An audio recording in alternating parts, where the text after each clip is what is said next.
ગુજરાત સરકારે નારી ગૌરવ નીતિ 2024નું પુનઃ ઘડતર કર્યું છે.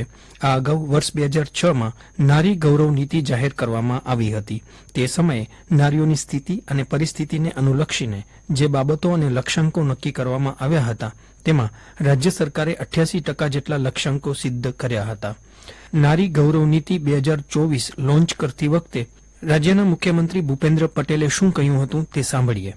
આદરણીય નરેન્દ્રભાઈએ ગુજરાતમાં વુમન લેડ ડેવલપમેન્ટનો પાયો નાખ્યો છે. મહિલા સશક્તિકરણની દિશામાં તેમના નેતૃત્વમાં વર્ષ 2006માં નારી ગૌરવ નીતિ જાહેર કરનાર ગુજરાત દેશનું પહેલું રાજ્ય હતું. નારી શક્તિના આધારે વિકસિત ગુજરાત અને વિકસિત ગુજરાત થકી વિકસિત ભારતના નિર્માણની દિશામાં આગળ વધતા આજે આપણે નારી ગૌરવ નીતિ 2024 લોન્ચ કરી છે.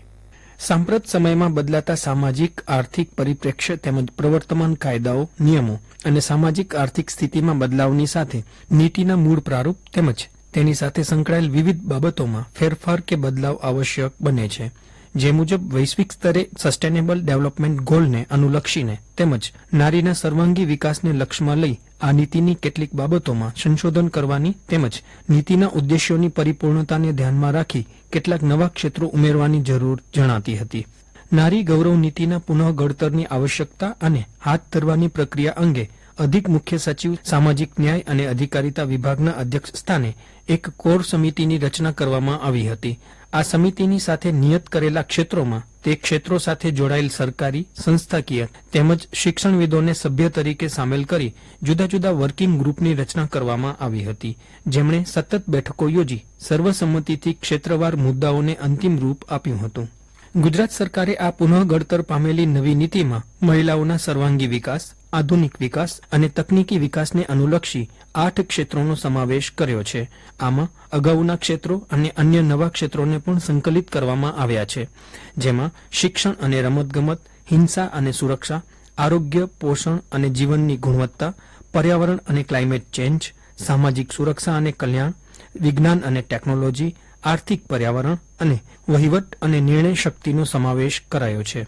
આ નવી નીતિ રાજ્યની તમામ મહિલાઓના સર્વાંગી વિકાસ માટે વિવિધ વિભાગોના સમન્વયથી અમલી બનાવેલી હોય.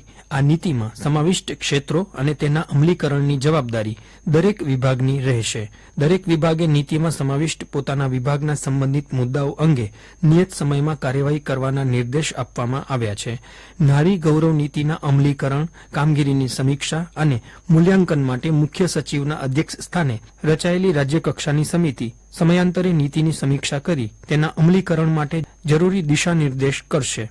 નારી ગૌરવ નીતિના પુનઃ ઘડતરના ઉદ્દેશ્યોની વાત કરીએ તો વિકાસના તમામ મુખ્ય પ્રવાહોમાં જાતિગત બાબતનો સ્વીકાર અને સમાવેશ કરવો, સમાજમાં પ્રવર્તતા જાતિગત ભેદભાવો દૂર કરી જાતિગત હિંસામાં ઘટાડો કરવો તેમજ સમાન અને પ્રગતિશીલ વાતાવરણ ઊભું કરવું, રાજ્યમાં મહિલાઓ માટે સ્વમાન અને સુરક્ષાનું વાતાવરણ ઊભું કરવું, મહિલાઓ માટે વિકાસની વધુ તકોનું સર્જન કરવું જેથી મહિલાઓ વધુ સશક્ત બની શકે. આ નીતિથી નારીને સામર્થ્ય, સહકાર, સહાય અને અવસર પ્રાપ્ત થાય છે, જેના કારણે અવનવા ક્ષેત્રમાં પોતાની સ્કિલને નવી દિશા આપી શકે છે.